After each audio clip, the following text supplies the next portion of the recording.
എൻ്റെ മോൾക്ക് കള്ളം പറയാൻ അറിയില്ല.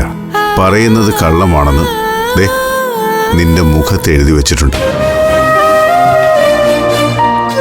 അഭിമന്യു നീ തമ്മിൽ എന്തോ പ്രശ്നമുണ്ട്. എന്താ മോളേത്?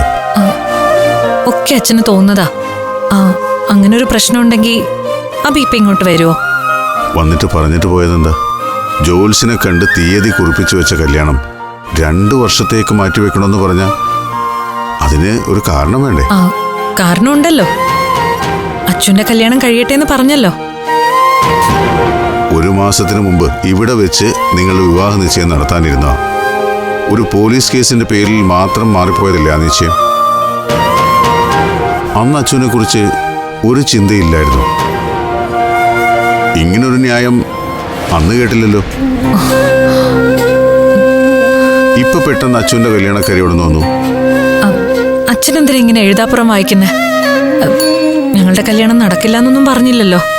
കുറച്ച് സമയം വേണം എന്നല്ലേ പറഞ്ഞുള്ളൂ. മോളെ, നിന്റെ കല്യാണത്തിന്റെ കാര്യം തീരുമാനമെടുക്കേണ്ടതും നീ തന്നെയാ. നിനക്കിഷ്ടമുള്ള തീരുമാനം എടുക്കുകയും ചെയ്യാം. പക്ഷെ എന്ത് കാരണത്തിന്റെ പേരിലാണ് ഈ മാറ്റം ഉണ്ടായതെന്ന് അച്ഛനോടെങ്കിലും പറയണം.